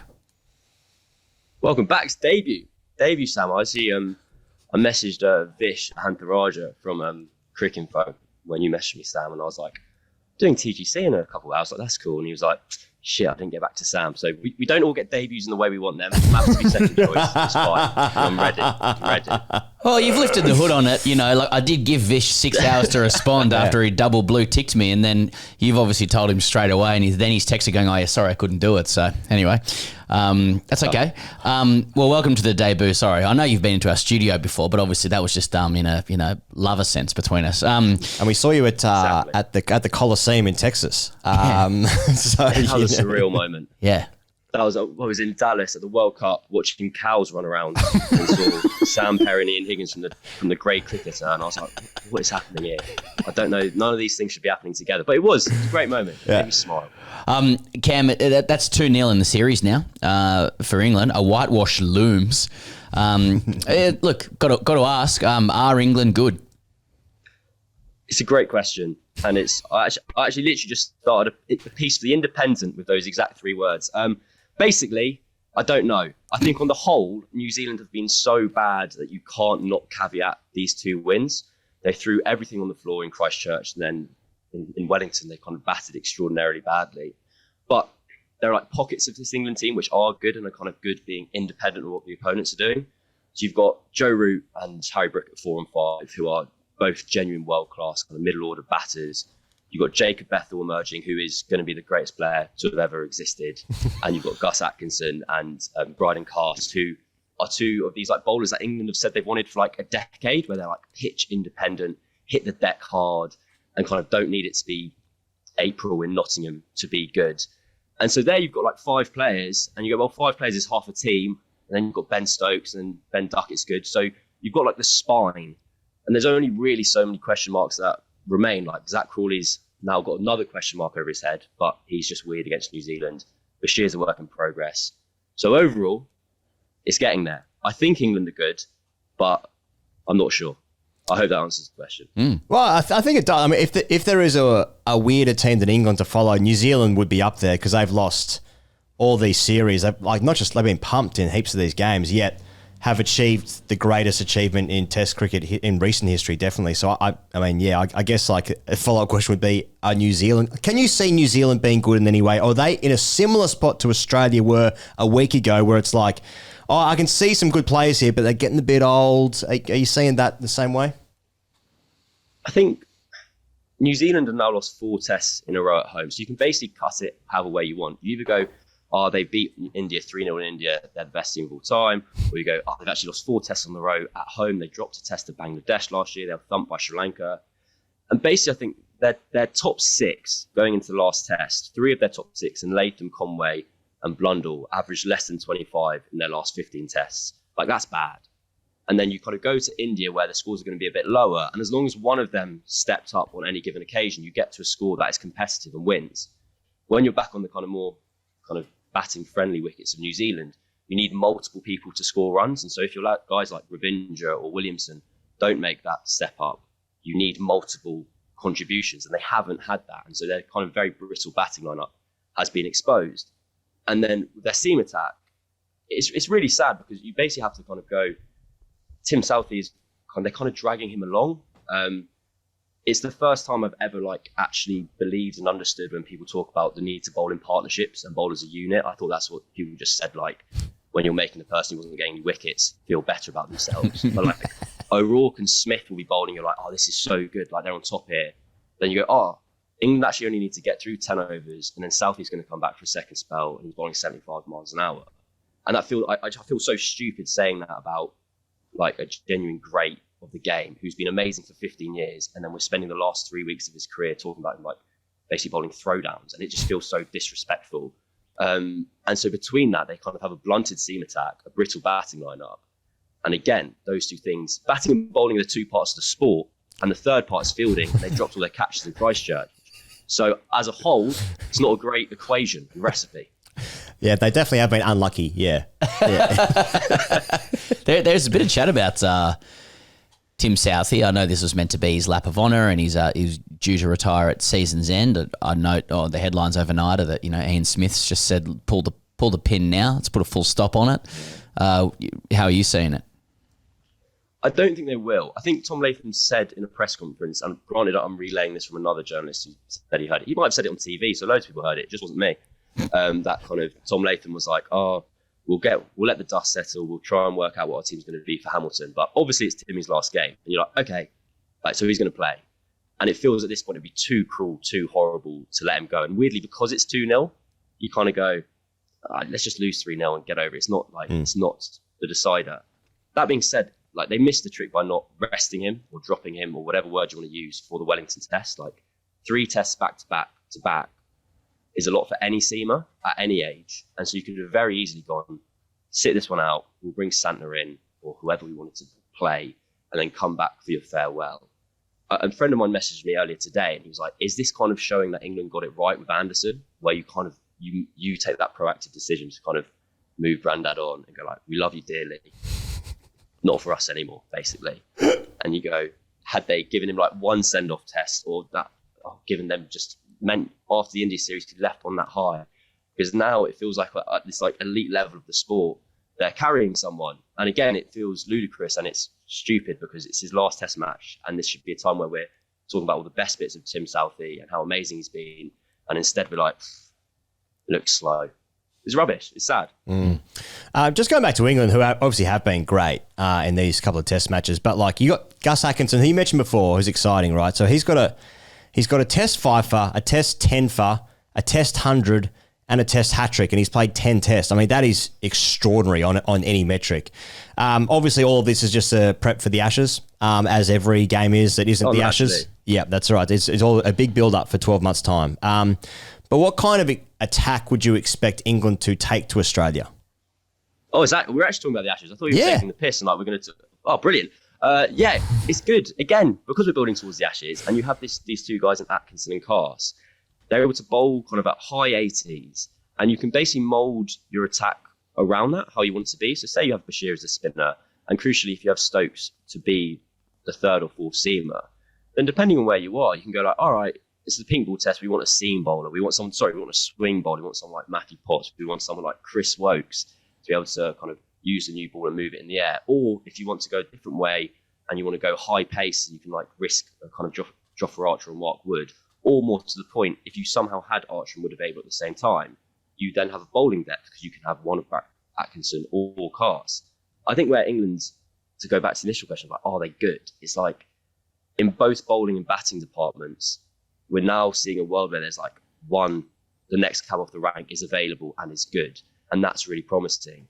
And I think in terms of when we go to like 12 months down the line and it is the Ashes, with kind of England having these like new kids on the block who have somehow just like everything they've done has gone perfectly against kind of Australia's aging army where everyone's going to be like 38. It's kind of shapes up quite well. In that respect, it sounds quite promising from an England perspective that rather than turning up with 4 guys who are going to bowl 82 miles an hour, we've got these young lads who are going to bowl 88, who can give it a whack down the order.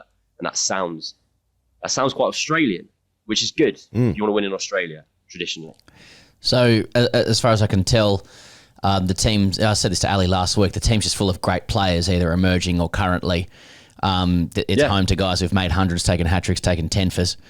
But similarly, Australians here, Cam, have never heard of them and will refuse to hear of them until they perform at exactly the time that we pay attention to cricket over a sort of a 2 or 3 week period. So for Aussies who have never heard of these coats, do you think Gus Atkinson and Bryden Cass can come to Australia and do the same damage that they've been doing?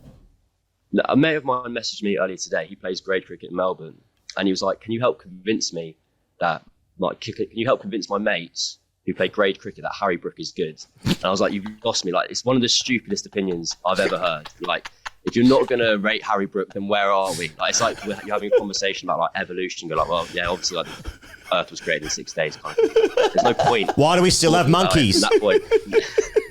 And yeah, like Harry Brook is good. He's obviously good. Joe Root says he's the best player. He thinks he's the best player in the world at the moment. Gus Atkinson, Bryden Cass. Cass is South African, so that should make... I don't know if that means they get respected more in Australia. I don't know how it works. They'll bowl 86. They might hit 6 or 2, and it'll be fine. It'll be fine. And then we'll lose 4-1, and you can disrespect us again. It's fine. Because Harry Brook did hit a cover drive for 6 in this game, and then said later that was the easy option given the conditions. So, how giddy is England for Harry Brook? What is his ceiling? That quote was such a piss take. He was like, I was trying to clip it off my hip for one. And that was a bit tricky. And I was like, but I recognise that shot. He was like, so if I just get to the pitch of the ball, I know they're just going to be trying to nip it around off stump. I can lace it over extra cover and into the road, which is always funny. I think if anyone ever hits the ball out of a stadium, it's funny. I don't think I kind of appreciated how good that innings was from Harry Brook until afterwards, where kind of Ben Stokes goes out and goes like, no one had a right to play that innings. And obviously, like, I know you're meant to form your own opinions, but weirdly, I do care what other people think. And if Ben Stokes, someone as good as Ben Stokes who's played Headingley, goes like, that was unbelievable, I go like, okay, he's really, really good, but he's not rated in kind of like within Aussie club cricket circles, so I'm gonna have to think about it. Yeah, because he was shit in the Big Bash, so until he does it here in our excellent league. Anyway, well, speaking of the same theme, Cam, how were Darren Lehmann's comments received about Joe Root being a rung below some of the greats? I reckon pretty well. Oh yeah, good point, well made. I think the things they know each other, so it all like kind of like solved itself. And Lehmann was like, yeah, I just called him, and then he's I would. The thing is though, like with these things, I know players, they have to say in the media, I don't pay attention to what people say. I'm in my own bubble or whatever. Like Joe Root has spent his whole life trying to be as good as he can be. So obviously he wants to like tick the final box and be like, yes, I've scored hundreds in Australia. And just from like a personal point of view, to not spend the next 50 years of my life having someone go like, oh, he didn't get 100 in Adelaide, so actually he's not very good, will be like, it would be a nice thing to avoid. This is the most I've supported England in my life, actually, in these last 15 minutes. I'm normally a bit ambivalent, but now I'm desperate for England to win the Ashes and Root to become one of the greats in the eyes of myself and Darren Lehmann. So, good player.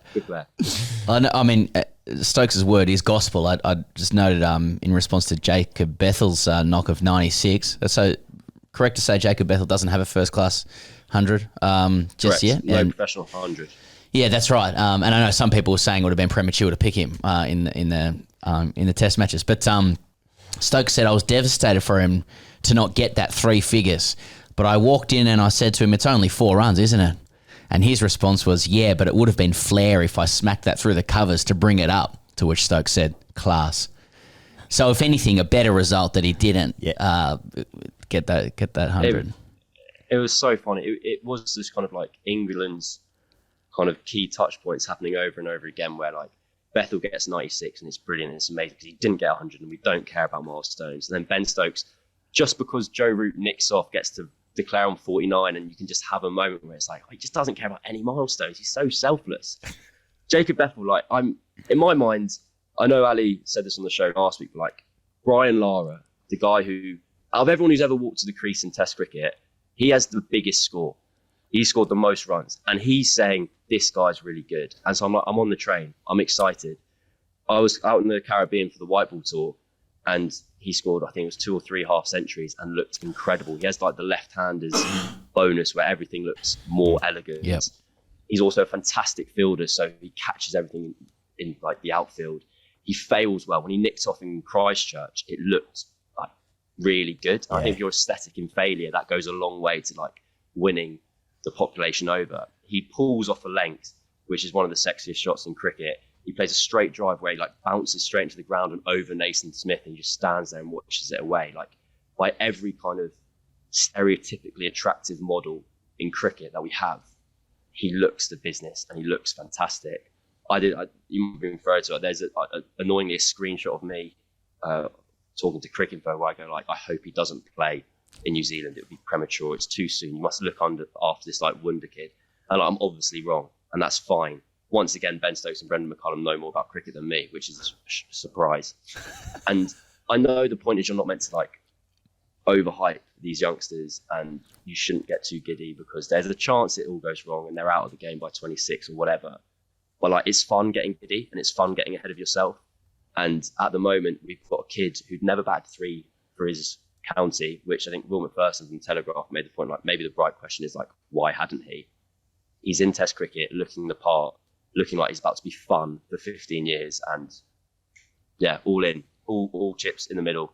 Let's have fun, watch it, and he'll score loads of runs in Australia, so it'll be great. Mate, I reckon that's kind of the theme of the sense the tone I get from English fans anyway. That like the team, whilst it is just roller coaster, it does seem bloody fun, and even from an outsider's perspective, like the cricket is magnificent at times. You know, it's just the self-flagellation, which is a bit like, okay, that's quite a lot, but like, but the cricket's fun, right? So I guess, do you sense frustration from the fans, or perhaps even yourself, if you were just putting your fan cap on, that England are not and haven't really been in contention for any of the World Test Championship finals that have happened in England? Because as we know, who knows where the next one might be after this one? You know, Jay Shah's had a word to the ICC, so that's all good, but it could be anywhere. So, do you get a sense that, whilst the cricket's been fun and there's been some unbelievable moments, like that it's just been a bit 50-50, I suppose?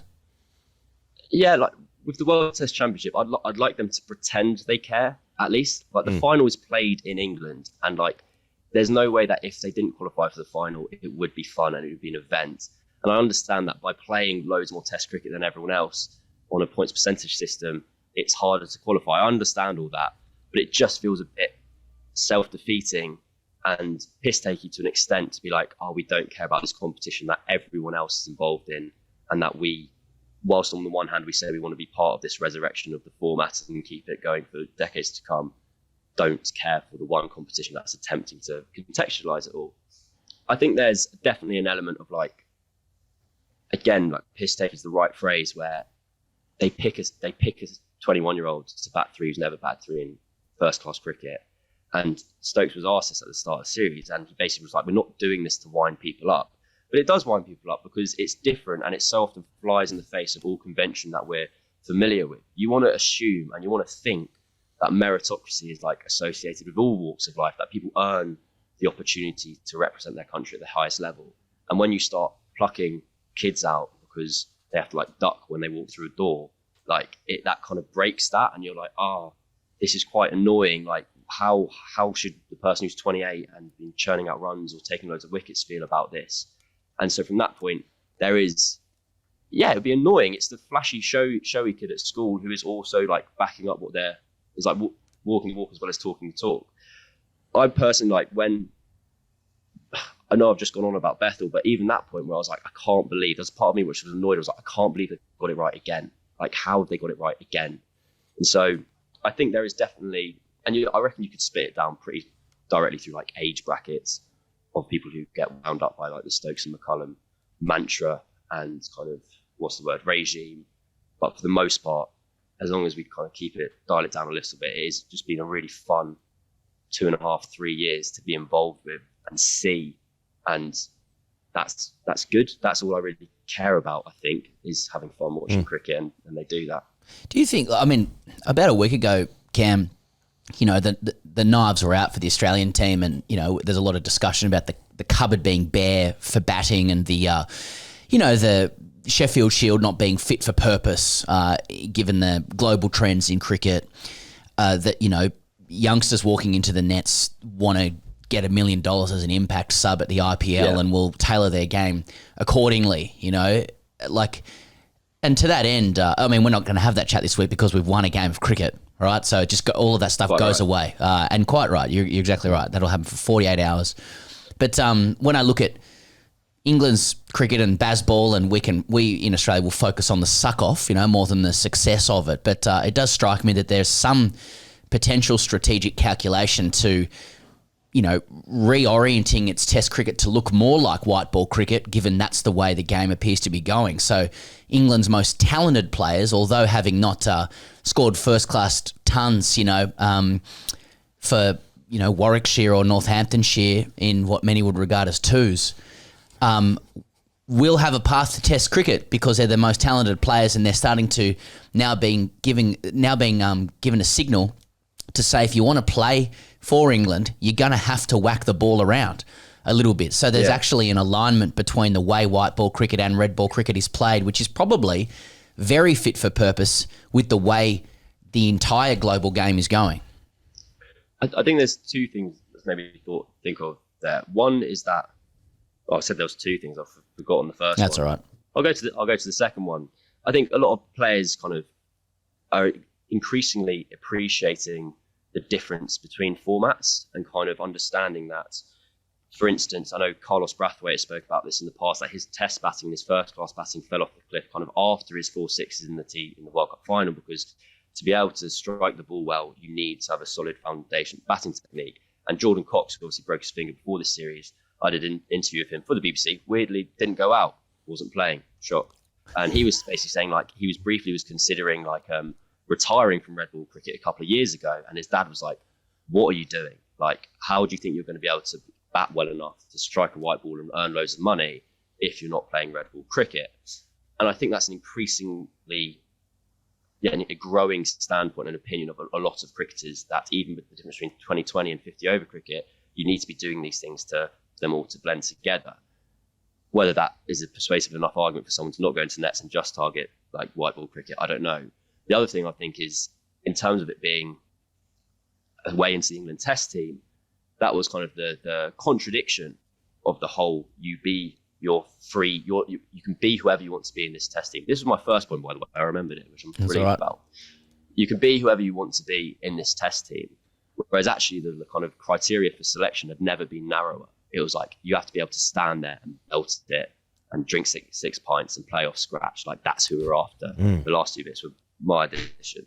But the idea that, there's lots of different ways you can kind of develop as a cricketer and make your way to the top, is probably not true, realistically. Like, the person who's jumped to the front of the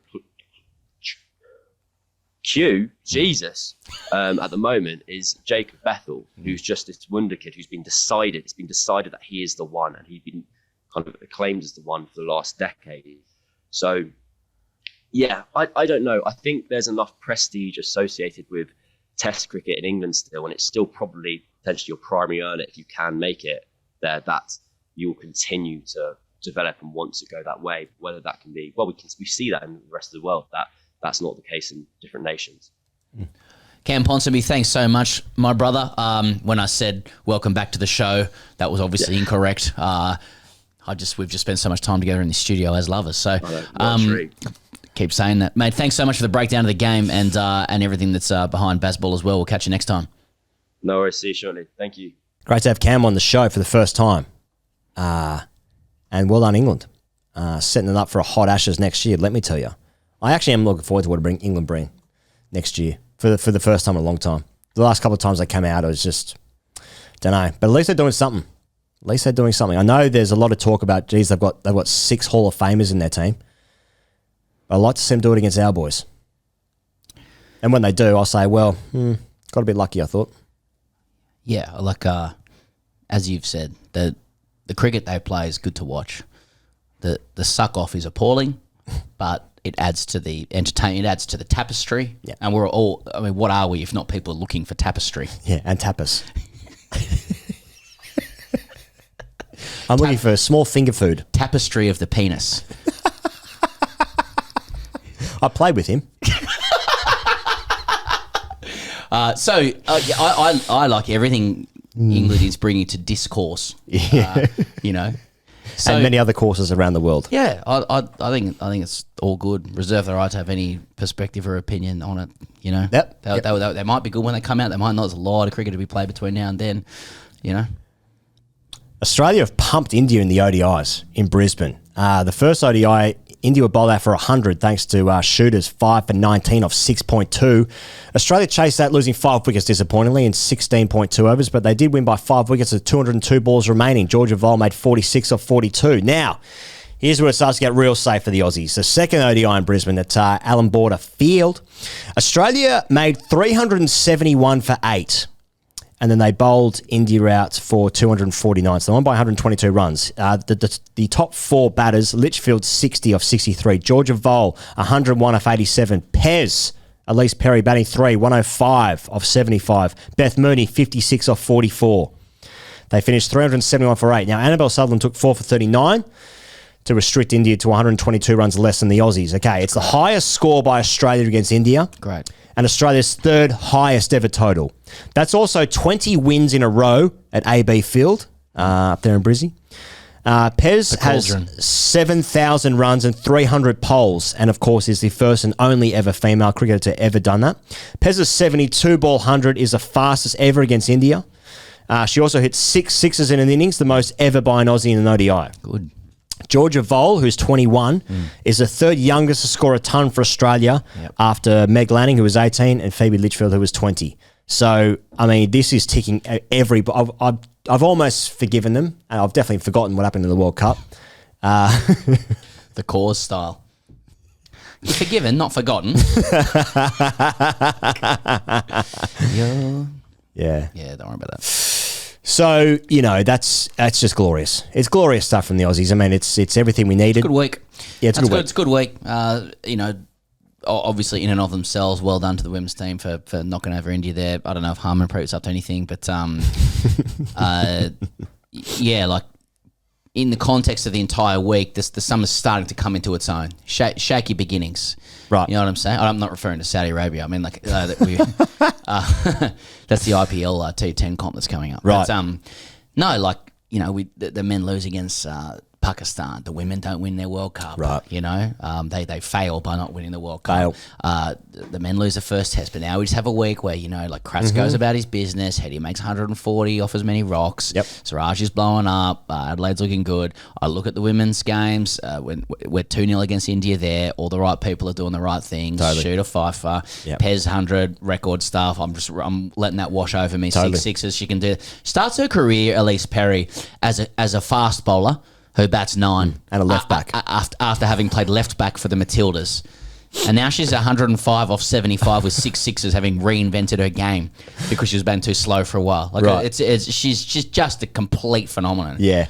And now, I've needed this for a little while as well. Georgia Vole comes in. Yeah. She's replacing Elisa Healy, who's injured at the moment. Yep. I'm seeing some records there for, 3rd youngest to score 100, Right. 21. It's better than a run a ball. Yes. That's what the women need. Yes. That's what the nation needs. Yes. And also, Pezza, it was hot in Brisbane as well. It was like 35 degrees on that second ODI. better. So, Yeah, let's make them melt. That's right. Melton's the couch. Oh, that guy on the ABC. Vulcanised. Vulcanised into the couch with one hand down his pants. And thanks to everyone everyone that's sent nice messages after our stuff on the ABC for day 2 of the Adelaide Test match and the Perth Test match as well. On the Sheffield Shield, 3 games have been played. Well, sorry, 2 games still are being played, but 1 game has been run and won by Queensland against Victoria. They won by 23 runs. Queensland game. made 172. Renshaw, 59 in the first innings. Fergus O'Neill took 5 for 51. Mitch Perry, 5 for 33 for the Vicks. Second innings of the game, Victoria bowled out for 123. Harry, 41. That's something, I suppose. Xavier Bartlett, 5 for 32. I'll have a look at it. Old chompers there. Queensland, 223 in the third innings. Jimmy Pearson made 82. Fergus O'Neill, 4 for 22. So he's taken 9 for the match. They set Victoria 273 to win. And Pete Hanscom made 78, top score for Victoria. But Swepo, 4 for 88. There we go. Something to look at for the Sri Lanka series, I suppose.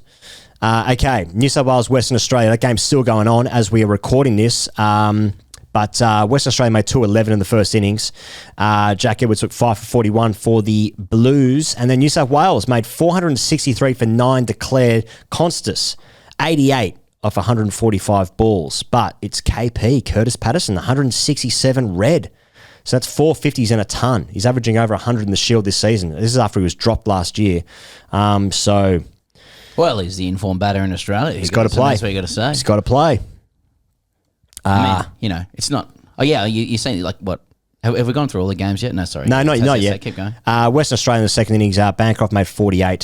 He's been dismissed and that game's still going on. So stuff has happened by the time you listen to this, but that's what's going on. And Inglis is 19 not out right now, so he must play as well. Okay, the last one is Tassie against the Sackers. That's in Hobart. South Australia batted first, 398 for 6. Henry Hunt, 136. Jason Sanger, 151. 2 New South Welshmen playing for the wrong state. And then what happened? Tasmania made 203.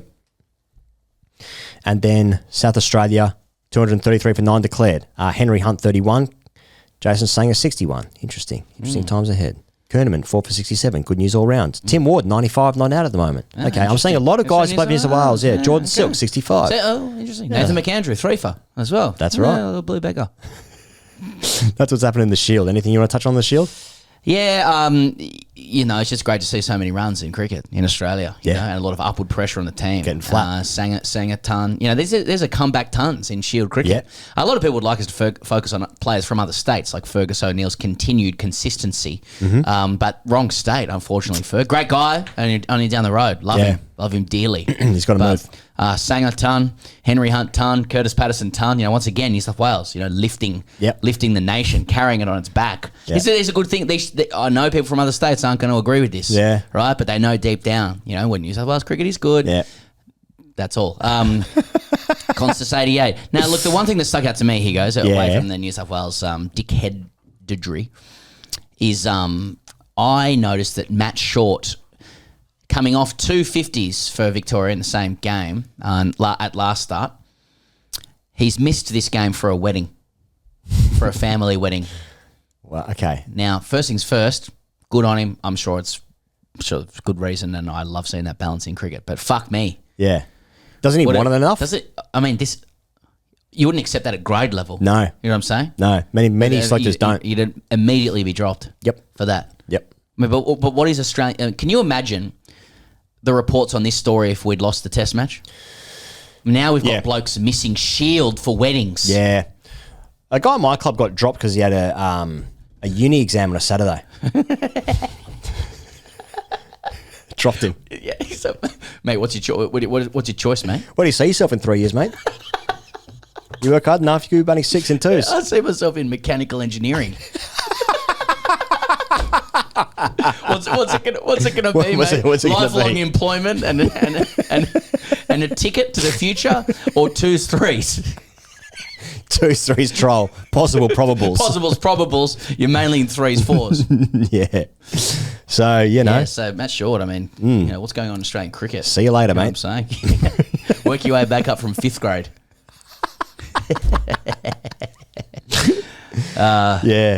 Yeah, so that's a Shield wrap-up, I guess. Hey, South Africa and Sri Lanka is poised very interestingly. Once again, we're talking about it when there's a day left to play, but it's a second test. Okay, South Africa batted first, made 358, right? Okay, so I'll just jump to the end. Right now as we're recording this, Sri Lanka need 143 to win. They've got 5 wickets left. And Dianjana De Silva is 39, as is Kusal Mendes also on 39. So huge huge their target start. was 350, right? Yeah. So 5 for 200. That's right. So that's where we're at. But South Africa in the first innings, Bavuma, more runs, 78, after scoring a ton in the first test, and also 50 in the first test as well. So more runs for him. Verreynne scored 105. As did Ryan Rickleton, scored 100 as well for South Africa. So they made 358. And then 328 for Sri Lanka in the first innings. So they were behind by 30. Pathan Nasanka made 89. A couple of contributions elsewhere. Dane Patterson took 5 for 71. And then other stuff happened. But yeah, it's interesting poised because that test match is hugely critical to the World Test Championship. Obviously, if South Africa win this game and then win their 2 games against Pakistan also at home, they're basically guaranteed. In fact, they are guaranteed of making the World Test Championship final. So they drop a game here. That brings Sri Lanka into it. Then also Sri Lanka have 2 more tests against the Aussies at home. So that brings them into it. So it's going to be a huge final day's play there in Durban, I think it is. I don't really understand it, to be honest. No, it is difficult to know what it means when just your win percentage is higher than other teams and that. So, yeah, that's interestingly poised. But Sri Lanka, they'll be they're going to. I mean, if Australia take a game off Sri Lanka in Sri Lanka, they'll be doing very well, I reckon. So, all the more importance for Australia to try and win as many games as possible for this Test series, because otherwise they probably wouldn't try as hard in other games. What's the deal with India having lost this game? Are they off or? They needed to beat Australia 4-1 or 4-0, I think, to be in. Sounds to me like guarantee. people are still able to take games off each other. And, Yeah. Permutations. That's right. Anytime someone says like, if these people do this, they need 3 other things to happen. You're like, okay. I do think if India lose 3 games, I think they're out in this series. As in mathematically impossible, irrespective of other results. So at the moment, as we're recording this, Australia and India flipped from first to third. So Australia were third, now they're first. India 1 to 3. So that's where we're at. So it feels like right now, South Africa Sri Lanka final would be hilarious and 100% and awesome. 100%. Both teams going at it toe to toe. Yeah. One team lifting up the trophy and everyone will be like, what are we doing here? Remember when Pathan Nasanka ran through him? That's the opening batter. Yeah. That was perfect. That was perfect. Anyway, stuff can happen. All right, AskTGC is brought to you by Smith Optics Australia. You know what? You can use the code FAST for 25% off with a free TGC cloth gift. Run us through this cloth. So it's not just sunnies now. You're getting more stuff. It's not just sunnies and 25% off the price of those sunnies. You're also going to get a gift, a TGC cloth gift. I don't have one nearby. It's all right. Why would we have one? But we understand the Aussie boys have been given some gifts. Cummins has sort of handed them around the dressing room. So the boys have got TGC cloth gift in them. And they must be thinking, what the fuck is going on? They actually must be thinking that. It would be awkward with their number 4's run of form at the moment as well. Smith Optics. Here you go. You just got a couple of his kit. Here are some speed dealers, Steve. Yeah. I mean, it's just clear to see that these, pardon the pun, but this style sunny is really, it's the rage. I've seen them all around Adelaide Oval as well. I just cannot emphasise enough the comfort and the level of fastness that you feel. You definitely wear these to the cricket. Oh yeah, definitely. Yeah, obviously playing with them on. You're also doing your triathlons and whatnot. You're also circuiting in them, and you're going to a day out. You must have eyewear for a day out because they're long old days. Yep. That's another thing about over-8s, actually, when I think about it. Like, when you go to a test match and it goes for 8 hours, and people get there a little bit before because that's probably the most exciting part of the day often. So you're there for you're out of the house for like 10 hours, right? Oh, yeah. I don't know if many people are like, I only got 78 overs today instead of the allotted 90. I think by the end of the day, most people are like, I've had enough cricket. Now, I understand all the arguments about getting value for the ticket and all that kind of stuff, but I'm a fan of the clock. I'm a fan of the shot clock. Shot clock. The clock. You're right. CLOCK. Right. Thank you, Charlie, for nodding at that as well. But Yeah, I agree with you. I don't think a lot of people leave the ground and go, where was my allotted 90? However, I do understand that the more overs that are bowled, the more things that can happen, milestones you see or wickets or game moves a great bit forward. moments. I totally understand that. And I do think that it'd be interesting if they introduced this clock, right? The bloke at St Kilda with one hand smaller than the other. Shout out the clock. He one of the great men. Clock. But yeah, like I know they did it in baseball, and everyone, there was a scare campaign, and then everyone lived, and it was fine. I'm curious about what impact it would have on games. I suppose teams would say that fast bowlers will bowl slower to preserve themselves because they need more endurance, and perhaps the quality will diminish a little bit as you're not allowed to, game the clock. I do detest when teams deliberately slow things down in order to gain themselves an advantage. I think there should be regulations against that. So I do think a clock would assist the over rates issue, and I think teams should just be deterred and they should have to do that. But I'm also not like, I just don't know that many people when you're walking out of a ground going like 78 overs, fuck me, value for money. Am I going to get a little bit of a refund for that proportionately? Yeah, that's right. Yeah. Well, you might start getting like some junk spin overs just to get through the overs, and it's like, is that actually any better? Seeing some crap instead of like, why don't they just make it 80 overs a day? Just say, it's 80 now. Yeah, I think people would be like, okay, all right. Oh, 80. And what are you charging me? Oh, what are you I used to get 90. Are you going to take 15% of that price there? Would you? Anyone know I can get an e-bike?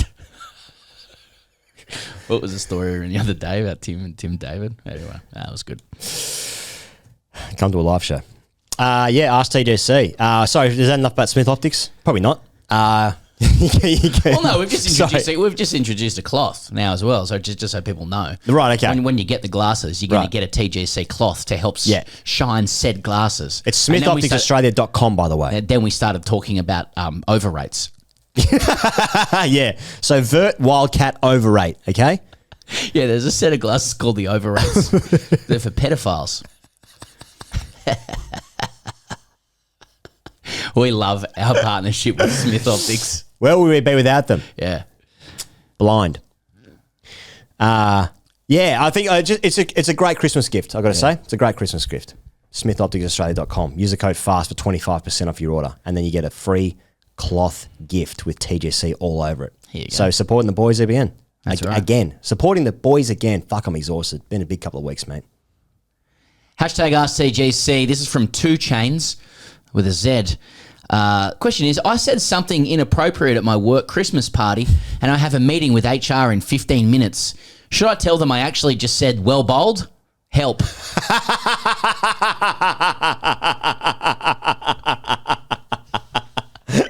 Yeah, see? Yeah. That's good. No, he lied. All right, this is from Every Club Needs a Pay Pig, who says, these are taken exclusively from Patreon, by the way. So join that chat, join that conversation. You got to get behind us. Just get behind the Come boys. on, it's a big summer. And you're going to want more.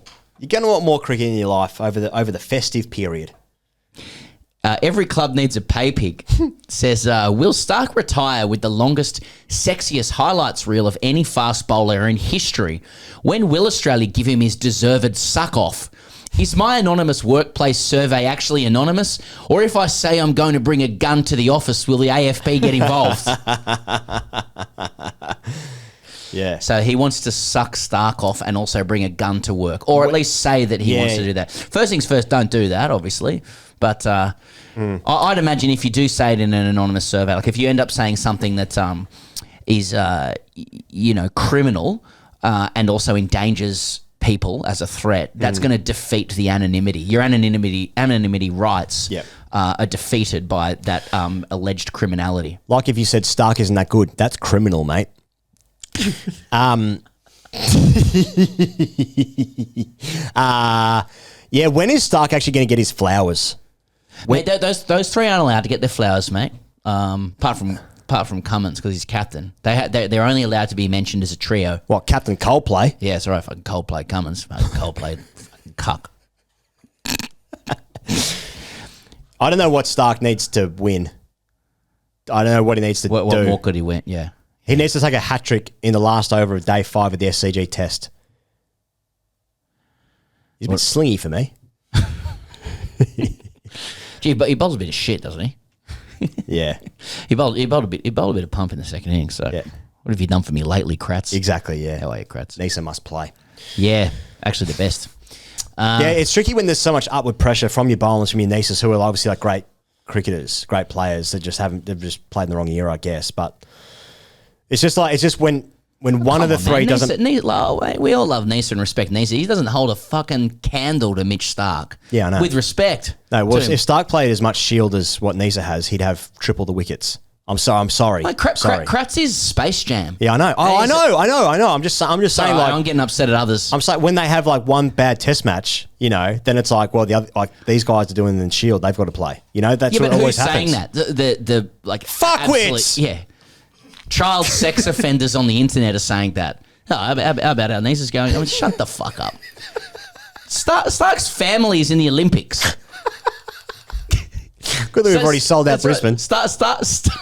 There's a couple pop up and ticks all of a sudden. Stark could be defeating Gwot. Look into it. All right, this is from Scat Plumbings.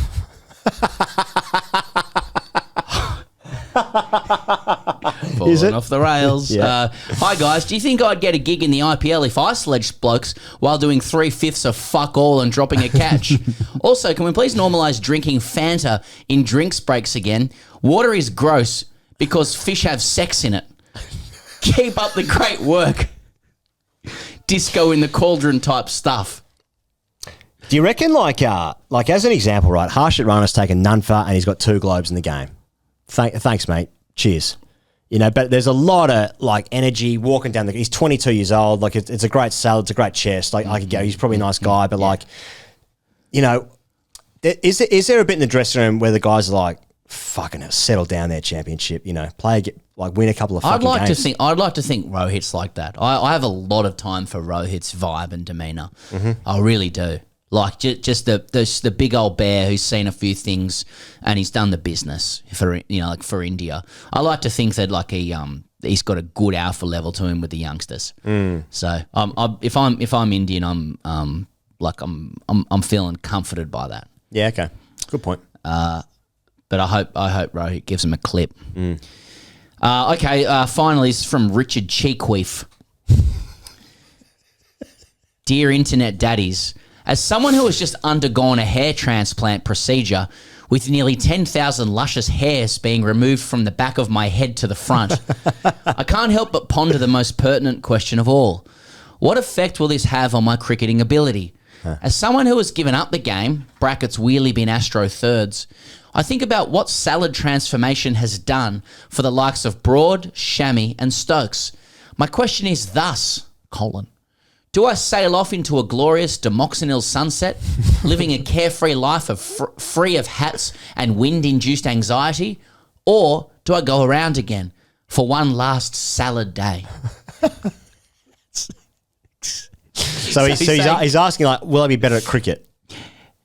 Yeah, like, so. And is he writing as someone who has left the game but is now wondering that because he's about to have hair, should he play again? Because he's got, like, I could understand. Yeah. I could absolutely understand the appeal of that. Like why that would.